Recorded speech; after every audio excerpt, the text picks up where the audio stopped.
রবীন্দ্রনাথ ঠাকুরের বোঝাপড়া নামটা শুনলেই কেমন যেন একটা গভীর ভাবনা আসে, তাই না? এটা কিন্তু শুধু একটা কবিতা না, এটা জীবনের এক গভীর দর্শন।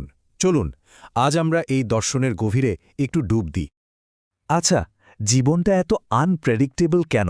মানে এই যে হুটহাট করে সবকিছু কেমন ওলটপালট হয়ে যায়। এই বিশৃঙ্খলার মধ্যে শান্তি খুঁজে পাওয়া কি আদৌ সম্ভব?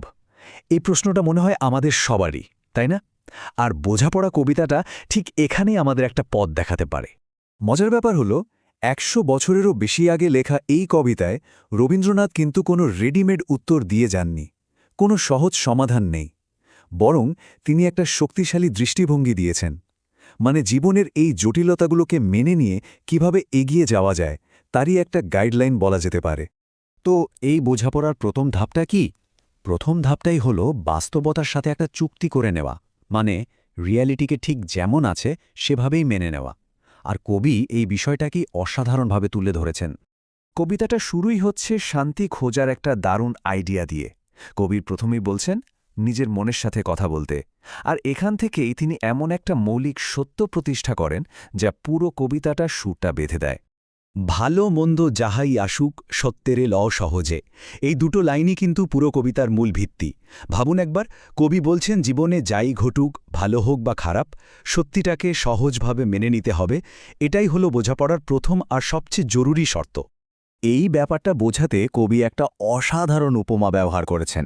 ভাবুন একটা জাহাজ অনেক ঝড়ঝাপটা সামলে একেবারে বন্দরের কাছাকাছি চলে এসেছে, আর ঠিক তখনই একটা লুকানো পাথরে ধাক্কা খেল। আমাদের দুর্ভাগ্যও কিন্তু ঠিক এভাবেই হুট করে আসতে পারে। জীবনের এই কঠিন সত্যিটাকেই কবি তুলে ধরেছেন। তাহলে ব্যাপারটা কি দাঁড়ালো? একদিকে আমরা আশা করি সবকিছু ঠিকঠাক থাকবে, একটা সেফ ল্যান্ডিং হবে, আর অন্যদিকে বাস্তবতা হলো যে কোনো মুহূর্তে একটা বিপদ আসতে পারে। কবি ঠিক এই পার্থক্যটাই চোখে আঙ্গুল দিয়ে দেখিয়ে দিচ্ছেন। তার মতে সবকিছু কন্ট্রোল করার আশা ছেড়ে দিয়ে সত্যিটাকে মেনে নেওয়াই আসল পথ। ওকে, বাস্তবতাকে তো মেনে নিলাম, কিন্তু মানুষজনের সাথে বোঝাপড়াটা হবে কিভাবে? কবি এবার আমাদের দৃষ্টিটা সেদিকেই নিয়ে যাচ্ছেন। চলুন দেখি মানব সম্পর্ক নিয়ে তিনি কি বলছেন। সবার তরে নহে সবাই, কথাটা শুনতে একটু কঠিন লাগতে পারে, কিন্তু এটা একটা চরম সত্যি। আমরা প্রায় আশা করি বসি যে সবাই আমাদের বুঝবে, সবাই আমাদের ভালোবাসবে। কিন্তু কবি মনে করিয়ে দিচ্ছেন এই আশাটাই আসলে ভুল, কারণ প্রত্যেকটা মানুষ আলাদা। কবি কিন্তু একদম রাগঢাক না করেই বলেছেন, জীবনে এমনটা হবে, কিছু মানুষ আপনাকে ভালোবাসবে, আবার কেউ কেউ আপনাকে কোনোদিনও ভালোবাসতে পারবে না। কেউ হয়তো আপনার প্রাপ্যটা তেড়ে নেবে, আপনাকে ঠকাবে। আর সবচেয়ে বড় কথা হলো, তিনি এটাও বলেছেন যে মাঝে মধ্যে আমরা নিজেরাও অন্যকে ঠকাই। মানে এই অসম্পূর্ণতাটা সবার মধ্যেই আছে। আচ্ছা, একবার ভাবুন তো, আমরা যদি এই আশা করাটা বন্ধ করে দেই যে সবাই আমাদের জীবনে একদম পারফেক্টলি ফিট করবে, তাহলে কি হবে? সম্পর্কগুলো কি অনেক সহজ হয়ে যাবে না? যখন আমরা এই সত্যিটা মেনে নেই, তখন কিন্তু অনেক অপ্রয়োজনীয় কষ্ট থেকে মুক্তি পাওয়া যায়। বেশ, তাহলে আমরা বাস্তবতা মেনে নিলাম, অন্য মানুষের প্রকৃতিও বুঝলাম। এখন এখন কবি আমাদের সবচেয়ে গুরুত্বপূর্ণ জায়গায় নিয়ে যাচ্ছেন, আর সেটা হলো আমাদের নিজেদের ভেতরের শক্তি। জীবনের এই কঠিন সত্যিগুলোর মুখোমুখি হয়েও আমাদের হাতে একটা চয়েস থাকে। ফোকাসটা এখন আর বাইরের দুনিয়া নয়, ফোকাসটা এখন নিজের ভেতরে। কারণ বাইরের পরিস্থিতি হয়তো আমরা বদলাতে পারবো না, কিন্তু সেটার জবাবে আমরা কি করব সেই সিদ্ধান্তটা কিন্তু পুরোপুরি আমাদের। তাহলে সামনে এগুনোর পথটা কি? কবি যে পরামর্শ দিচ্ছেন সেটাকে আমরা কয়েকটা সহজ ধাপে ভাগ করতে পারি। প্রথমত, আঘাতটাকে স্বীকার করা।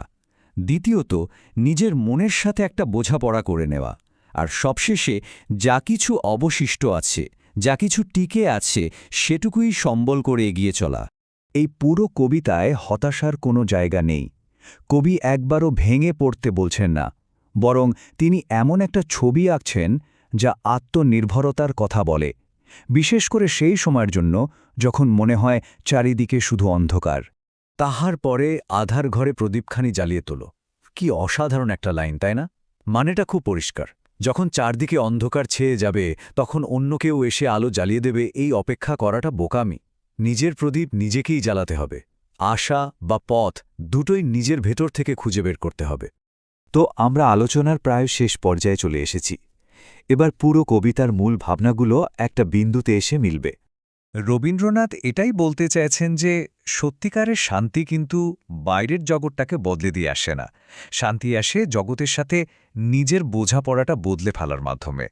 তার মানে বোঝাপড়া আসলে জীবনের সাথে আমাদের নিজেদেরই একটা অভ্যন্তরীণ বোঝাপড়া। আর তাই আমরা আবার সেই প্রথম লাইন দুটোতে ফিরে আসছি, ভালো মন্দ যাহাই আসুক সত্যের ল সহজে। কিন্তু এতক্ষণ আলোচনার পর এই লাইনটার অর্থ এখন আমাদের কাছে আরও অনেক বেশি গভীর, তাই না? এটা এখন আর শুধু একটা উপদেশ নয়, এটা একটা সম্পূর্ণ জীবন দর্শন।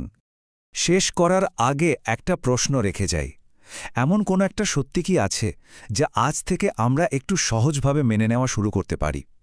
এই কবিতার শিক্ষাটাকে জীবনে কাজে লাগানোর জন্য এই ছোট পদক্ষেপটা হয়তো নেওয়া যেতেই পারে।